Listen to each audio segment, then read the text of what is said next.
Débat et controverse sur BFM Business. Nicolas Dose accueille les experts. Bonjour et bienvenue, l'actualité du jour. Alors après TAFTA, CETA n'aura sans doute pas lieu. Bon, on va voir, à moins que tout se débloque dans la journée, mais pour l'instant, le gouvernement canadien a annulé le déplacement de sa délégation à Bruxelles pour signer l'accord de libre-échange Canada-Union européenne. Délégation qui devait être emmenée par le Premier ministre Justin Trudeau. Voilà. On va en parler parce que c'est un vrai sujet et il y a plein de questions fondamentales qui se posent. Petit parfum de doute, que va donc faire la BCE en 2017 ?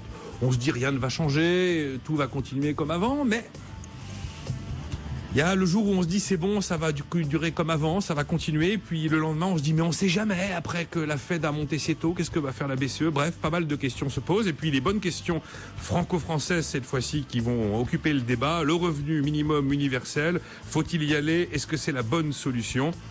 Et puis aussi toute la question de, on en parle tous les jours désormais, remettre à plat ou pas le paritarisme, faut-il mettre en concurrence les organismes sociaux ? Il se trouve que on a un bilan de l'Obamacare qui nous amène à nous poser quand même quelques questions sur la pertinence de penser que systématiquement un système donné au privé sera forcément plus vertueux qu'un système collectif tel que nous le connaissons aujourd'hui. Alexis Karklins, bonjour. Bonjour Nicolas Dose. Associé Date Advisory, vous avez publié l'histoire impertinente de la pensée économique d'Aristote à Jean Tirole chez Ellipse. Marcus Kerber, bienvenue. Bonjour. Vous êtes avocat, professeur de finances publiques et d'économie politique à Berlin et président fondateur du think tank Europolis. Et Stéphane Van Nuffel, bonjour. Bonjour Nicolas. Cofondateur de netinvestissement.fr et créateur du blog je suis libéral.fr. Toujours. Alors, qui veut commencer là-dessus ? J'ai plusieurs questions à vous poser par rapport à ce CETA. En fait, j'en ai 4 pour éviter qu'on parte dans tous les sens et qu'on grille la moitié de l'émission avec. Est-ce qu'il faut ou pas, alors je vais me tourner vers vous, Marcus Kerber, je sais que vous connaissez par cœur ces questions, est-ce qu'il faut ou pas changer le système institutionnel de manière à ce que ce soit la Commission et que la Commission et exclusivement la Commission qui, du début à la fin, garde la main sur ce type de traité ? En d'autres termes, faut-il tolérer ou pas que des parlements nationaux s'en mêlent ? Voilà. Votre question est plus que pertinente, elle est très fine. Et il faut y répondre pas par du juridisme, par du filibustering, mais avec une certaine pertinence juridique. La Commission et, je dirais, la Communauté européenne, elle a la compétence exclusive pour traiter et négocier des traités en matière de commerce extérieur. C'est un fait. Exclusive. Vous dites, à part que le Parlement wallon a réussi à bloquer. Alors, donc ça, dans la réalité, elle se concerte avec les pays membres qui ont des intérêts très importants dans le secteur, comme par exemple l'Allemagne. Mais donc légalement, la Commission et l'Union européenne est complètement dans son droit en disant mais on conclut ce traité, point à la ligne. Donc il y a un problème entre la légalité et la légitimité, parce que la population, elle a bien compris, instigée par un certain nombre de, je dirais, de forces antilibérales, que le libre-échange, ça comporte également des risques, que pour les standards sociaux, peut-être pour la vie quotidienne, c'est beaucoup plus qu'un simple accord technique de libre-échange qui s'est conclu comme dans les années 60-70 entre différentes zones de l'Occident. Et voilà, pourquoi c'est plus qu'un accord de libre-échange comme nous connaissions déjà. Parce que ça, en quoi ça change la vie des gens ? Parce que si jamais un accord de libre-échange, un accord sur l'investissement libre dans une certaine zone, exige une juridiction, exige des tribunaux qui décident des cas contentieux. Alors là, il y a le phénomène de délégation de ces pouvoirs judiciaires à des tribunaux privés, à des tribunaux arbitraux, c'est-à-dire supranationaux. Et c'est cela qui gêne beaucoup le débat. En Allemagne, un peu partout. C'est comme pour ça me gêne également. Normalement, des arbitrages, c'est des moyens, c'est une modalité absolument efficace pour régler rapidement des contentieux. Mais est-ce qu'on va là émanciper ou donner le pouvoir de se libérer des institutions, des tribunaux ordinaires ? Alors, c'est ça un problème qui est extrêmement troublant. Voilà pourquoi donc il y a une véritable tension, pour le dire finement, entre la légalité de l'action de l'Union européenne et la légitimité de ces protestations. Une chose est sûre, la Belgique doit se réformer parce que l'Europe ne peut pas dépendre complètement du vote d'un pays qui est extrêmement fédéralisé, qui est bien charmant, extrêmement charmant, avec une population que j'adore, mais qui nous donne un peu l'exemple, un avant-goût de ce que serait l'Europe fédérale. Hein, c'est même le mauvais exemple du fédéralisme. Oui. Alors je vous fais réagir, Stéphane Van Nuffel et Alexis Karklins. Marine Le Pen, il y a quelques heures au Parlement européen, a été applaudie lorsqu'elle a dit que le refus des Wallons, vendredi, par le Parlement wallon, était une victoire de la démocratie sur, vous imaginez, tout le reste. Voilà. Donc, alors, peut-être un mot sur effectivement le fait que normalement, il n'y a que la Commission qui a la main, mais il se trouve que, pour une forme de légitimité, elle tolère. Alors là, on n'est plus tellement dans les clous juridiques du dispositif que les États puissent finalement avoir une forme de droit de veto, puisque c'est bien ce qui est en train de se produire dans les faits. Non, mais et après, vous me direz si vous regrettez ou pas, ou s'il faut ou pas opter pour de la common law avec des tribunaux d'arbitrage supranationaux pour régler les conflits entre les États et les multinationales. Alors, il y a deux principales questions dans ce que vous dites. Il y en a une à la deuxième sur la partie des tribunaux supranationaux. Je suis pas sûr d'avoir la compétence par rapport à Marcus, qui a quand même très bien expliqué des choses très concrètes et très factuelles. En revanche, votre première question de réflexe de citoyen européen, je peux vous répondre par rapport à la remarque de Marine Le Pen, etc., etc. C'est-à-dire qu'il y a deux choses dans cette histoire, que ce soit TAFTA ou CETA, il y a deux choses. Enfin, c'est pareil à l'arrivée. Non, mais il y a des accords qui sont juridiquement très encadrés, économiquement utiles, pas utiles. Là, chacun va choisir son camp. Moi, vous savez très bien que je suis un libre-échangiste, donc je pense toujours que de libérer des échanges permet des discussions, permet des améliorations. On va en parler avec l'Obamacare. Voilà, mais tout sera pas forcément toujours bien. Voilà, vous allez être plus rapide que moi. Donc forcément, vous avez certaines forces politiques qui vont, parce que c'est des périodes actuelles de grosses tensions électorales aux États-Unis, comme en Amérique du Nord, comme en Europe, l'Allemagne, puis la France, l'Italie, etc., font que ce sujet, qui est un sujet, je pense, très de spécialistes, qui devrait être traité, c'est mon avis personnel là pour le coup, qui devrait être traité par la Commission, qui devrait être traité légalement. Apparemment, je viens d'apprendre qu'elle aurait pu s'en passer finalement de l'avis des parlements dans l'absolu. Bon, non. Et c'est là encore une fois peut-être la faiblesse de l'Europe par rapport à des États puissants comme la Chine, les États-Unis, etc. C'est qu'on n'est pas encore tous suffisamment prêts à donner les clés à quelqu'un, que ce soit la Commission, un commissaire, etc., pour traiter un problème. Et là, on est en train de parler quand même de l'Amérique du Nord, c'est-à-dire quand même un pôle économique très important. Oui, au-delà du fait qu'on a raté apparemment Stéphane, le problème, c'est que maintenant, partout, on prononce effectivement les mots de protectionnisme, de libre-échangisme. On finit par se faire applaudir. Et il y a Marine Le Pen au Parlement européen. Oui, mais je constate, Monsieur Juncker, votre conversion progressive au protectionnisme. Alors, je pense qu'elle caricature évidemment la position. Je vais caricaturer du président de la Commission.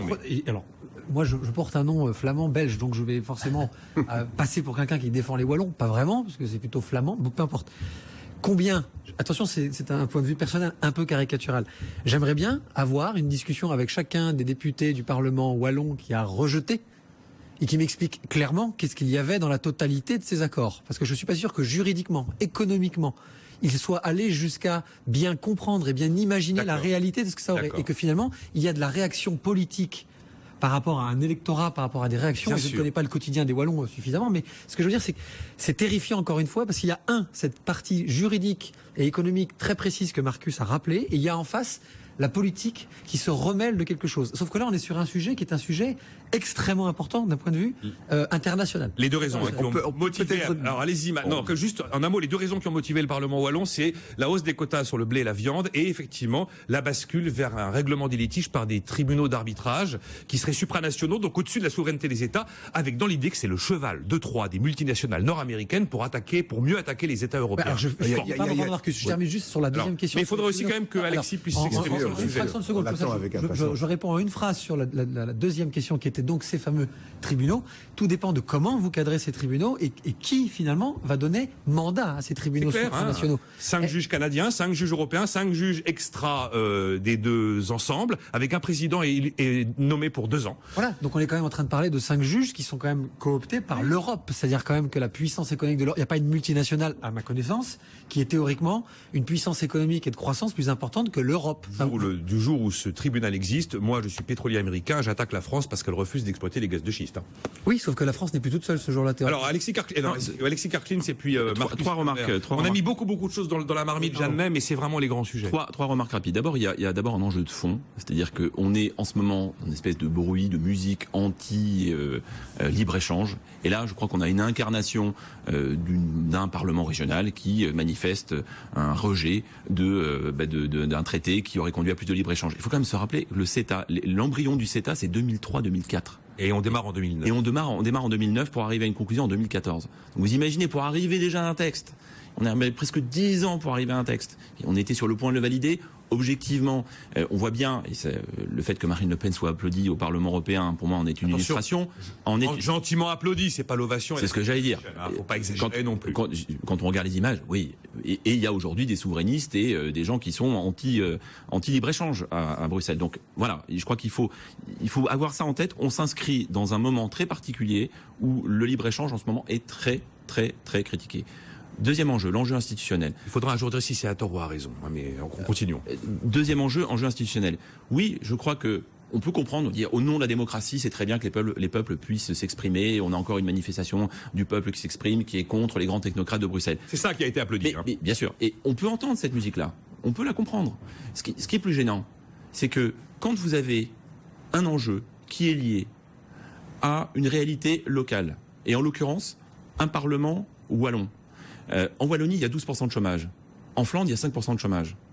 Voilà. Et les Wallons, eux, sont a priori plutôt contre ces avancées de libre-échange, alors que les Flamands sont complètement pour. Et donc vous avez une réalité locale, belge. Les Flamands, ils sont complètement pour le CETA. On est pour le libre-échange quand on en profite et on est contre. Voilà. On a le sentiment qu'on en est la victime. Et ce qui est gênant, c'est que ce traité CETA, qui était d'une façon générale, alors il y a les gens qui le critiquent, mais qui, moi, m'apparaît quand même, quand j'écoute la plupart des experts, ceux qui parlent des avancées, et même des gens très concrètement dans la profession, les professions laitières et fromagères disent c'est formidable. Oui, mais moi j'ai un peu de mal à avoir une religion sur l'histoire des tribunaux, là. En tout cas, sur une grosse partie de ce traité, ça a été considéré comme une avancée, et je trouve ça dommageable. Un moment où l'Union européenne est extraordinairement critiquée et a beaucoup de mal à montrer son efficacité, c'est le moins qu'on puisse dire. Je fais un bel euphémisme en disant ça. C'est quand même dommage que, selon moi, on ait bloqué ce processus parce qu'il y a une réalité locale qui s'est imposée. Paul Magnette, président du Parti Socialiste et donc à la tête du Parlement Wallon, aujourd'hui, doit souffrir de la montée du Parti des Travailleurs, qui est plus à gauche que lui, et très défavorable au CETA. Et donc il y a là une réalité politique locale. Quand il y a des petites réalités politiques locales qui conduisent à une décision qui bloque un processus, même si je pense que sur la durée ça ne le bloquera pas, je trouve ça quand même dommageable. On se rend compte quand même un peu partout que les urnes sont en train de réécrire l'histoire. Marcus, vous direz à plein de moments, donc je vous laisse partir sur ce que vous aviez en tête. Oui, je pense qu'il faut tout simplement essayer d'apporter quelques ingrédients de rationalité dans un débat qui est largement dominé par une irrationalité. Et je suis de ceux qui pensent, comme vous deux, que cet accord au fond est un bon accord et que le libre-échange, c'est une option pour l'Europe de s'insérer mieux sur le marché nord-américain et en particulier sur le marché canadien. Donc nous avons tout à gagner. Il s'agit de modifier, d'améliorer, de peaufiner les modalités. Et je partage vos réserves quant aux tribunaux arbitrales, qui sont un véritable problème. Alors, quant à la classe politique... un véritable problème. J'arrive pas à incarner le véritable problème. Est-ce que c'est vraiment le cheval de Troie des multinationales américaines qui vont venir essayer d'attaquer les États un par un? Ça, c'est complètement exagéré, mais c'est dans la logique d'un tribunal arbitral, de régler un conflit en dehors de la procédure qui est normalement prévue par les tribunaux ordinairement compétents, de le faire plus vite avec des juges, avec des arbitres qui sont plus professionnels, qui connaissent mieux l'affaire, que les parties au contentieux sont libres de choisir. Il ne s'agit pas de domination des grandes sociétés multinationales américaines, mais en effet, je dirais, de créer une juridiction parallèle pour un domaine aussi important est un risque, il faut le voir. Donc il ne s'agit pas de deux commerçants qui se mettent d'accord de régler leur conflit par la nomination de tel ou tel juge arbitral. Il s'agit en effet d'enlever à la juridiction d'un pays une compétence très très importante. Donc je dis attention. Mais ce que je trouve scandaleux et scandalisant, c'est que la classe politique dans les divers pays découvrent ce sujet, le découvrent tardivement. Ils auraient dû s'en occuper depuis très très longtemps. Quel est le travail que font les parlementaires à Bruxelles ou à Strasbourg? Alors maintenant, ils sont voter contre ceci. Alors ils auraient dû faire leur travail et d'apporter leurs ingrédients d'expertise pour en faire un grand débat. Et à cet égard, je condamne complètement, vous connaissez mes points de vue, Madame Le Pen, qui encore une fois est le noyau dur de l'antilibéralisme. C'est l'antilibéralisme français incarné. Voilà, je la combats, vous le savez, parce que sa position est inconsistante, pour le dire très poliment. Mais rendant un peu justice à toutes celles et ceux qui aujourd'hui sont révoltés parce qu'ils mettent en doute la légitimité de cet accord. Donc pas la légalité, mais la légitimité de l'accord. Et parlant avec toutes celles et ceux qui n'ont pas très bien compris et auxquels on présente tout cela comme à prendre ou à laisser. Avec M. Schulz, avec M. Schulz qui fait pas beaucoup d'honneur à Martin Schulz, le président du Parlement européen, qui d'ailleurs voyage dans le monde tout entier en tant que président d'un Parlement qui représente rien. Absolument rien, qui n'est pas représentatif de la volonté et qui n'a pas de légitimité démocratique. Il se déplace en Turquie, il y a des élections européennes, Marcus Kerber. Il y a des élections européennes. Ce sont des élections factices de listes. On choisit des listes. Monsieur Martin Schulz, mon cher compatriote, il n'a aucune compétence, aucune légitimité démocratique. Au nom de qui est-ce qu'il négocie avec Monsieur Magnette? Au nom de qui est-ce qu'il négocie avec le ministre du Commerce extérieur du Canada? Donc remettons les choses au clair, il faut dialoguer, retrouver le dialogue, et les libéraux, dont moi, doivent dialoguer avec des couches de population qui sont loin d'être rassurées, et je suis prêt à ce dialogue. Allez-y, Stéphane Van Nuffel, Alexis Karklins, et puis j'aimerais qu'on dise un mot dans la foulée finalement de ce qui se passe en Bretagne avec Theresa May. C'est juste en fait la grande question, elle revient sur plein de sujets qu'on a déjà eu tous autour de ce plateau, on parle de légitimité, et Marcus vient de le rappeler. Mais alors, de démocratie aussi. Oui, mais c'est important, parce que qui donne cette légitimité? Qui a la légitimité? Est-ce que la démocratie dans les urnes a la légitimité pour traiter des accords qui sont des accords extrêmement pointus, juridiquement et économiquement? On n'a pas demandé, on les a pas soumis à référendum, ceux-là. Alors là, on peut parler pendant une journée entière, mais mais on rejoint, c'est exactement le sujet. Vous voyez ce que je veux dire? C'est qu'à un moment donné, on vient avec un pavé comme ça et on demande à monsieur et madame tout le monde, dont je fais partie, de donner une légitimité. Et le pire, c'est que la personne qui est censée démocratiquement incarner cette légitimité, qu'elle soit pour ou qu'elle soit contre, à un moment donné, je suis même pas sûr qu'elle ait la capacité. Quand même les parlementaires wallons. Les wallons, les Français, tout. Enfin, les parlementaires. Oui. Est-ce que c'est leur rôle? Est-ce qu'à un moment donné d'avoir et alors ça me fait mal de dire ça, mais est-ce qu'à un moment donné d'avoir créé une structure européenne avec des technocrates qui sont censés être spécialisés là-dedans, on leur donne un mandat pour traiter ce genre d'opération et basta, et on est efficient. C'est ça que je veux dire. Vous voyez ce que je veux dire? Et alors sur les tribunaux, juste une petite question à poser. C'est moi j'ai assisté des fois à des deals avec des clients à moi qui faisaient des deals internationaux et entre des boîtes privées. Voilà. Ils choisissaient un tribunal arbitral. Je pense que c'est la même chose. Entre entreprises privées. Voilà. Oui. Attends, Nicolas. Donc, par exemple, je sais que j'ai appris que la Chambre de commerce de Paris, à un moment donné, avait une très bonne réputation sur ce genre de choses pour vérifier si les accords sont bons et puis pour faire une espèce de médiation. Bon, parfois, moi, j'ai vu passer des deals sur des secteurs d'activité qui sont le pétrole, qui peuvent être le nucléaire, etc. Donc là, c'est pas l'État qui est mêlé, mais c'est des entreprises parfois dans lesquelles l'État était un actionnaire et dans lesquelles la fameuse indépendance nationale dont on parle, la souveraineté nationale, pouvait être très très mise à mal si entre sociétés privées, je pense à Areva, le deal était mal ficelé. Vous voyez ce que je veux dire? Donc, oui. Je suis pas sûr qu'il faille s'inquiéter. Là, si vous voulez, si on se faisait attaquer par un État qui gagnait vis-à-vis de la France et qui encaissait des millions ou des dizaines ou des centaines de millions de dommages et intérêts. Nicolas, pourquoi elle gagnerait? Si elle gagne, la souveraineté nationale, ça veut dire qu'elle couvre quelque chose qui n'était pas cohérent. Donc si à un moment donné la France se fait retoquer par un tribunal normalement bipartite, défendu par des Européens autant que par des Canadiens, c'est qu'il y a un truc qui va pas dans le deal de départ. Juste un mot là-dessus. J'ai un peu d'expérience dans le traitement avec les États-Unis. Il y a des éléments quand même plus que critiques. Nicolas a le mérite d'avoir mentionné, d'avoir cerné. Les États-Unis appliquent le droit un peu à leur gré. Oui, d'accord.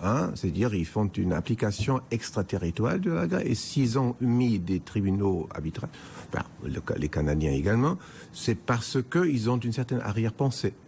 Ils ne veulent pas traiter l'application des questions litigieuses de l'application de tel accord devant les tribunaux européens. Voilà. Alors donc, celles et ceux qui ont un peu d'expérience avec les autorités américaines savent en matière d'antitrust, en matière de... Regardez la Deutsche Bank, les peines qu'elle subit, que les Américains sont excessivement durs avec les étrangers et excessivement cléments avec leurs propres... Ils ont fait payer leur banque. C'est-à-dire, ils appliquent... Pas les mêmes montants. Ils appliquent le droit d'une façon protectionniste. Ça fait partie du protectionnisme américain. Eh bien, faisons-le. Il faut pas être naïf. Je suis bien libéral, mais je suis pas dupe. Et il faut bien voir cette réalité américaine. Faisons-le. On marque une pause. Alexis Karklins, qui a un déficit de temps de parole, réagira dans un instant. La justice américaine est allée chercher, une fois que les banques s'étaient refait la cerise, pour le dire un peu vulgairement, est allée les chercher devant les tribunaux, mais au civil, pas au pénal. Et c'est la grande différence quelquefois avec les poursuites engagées contre les banques étrangères. Toubib sur Twitter me dit, le CETA à la Wallonie, c'est une sorte de Brexit façon belge. Bon, je sais pas, mais tout ça quand même n'a pas un parfum extraordinaire. On en reparle dans un instant, et notamment avec une extension sur ce que fait Theresa May en Grande-Bretagne. Et si Theresa May était en train d'enterrer définitivement le thatchérisme, on va en dire un mot tout de suite.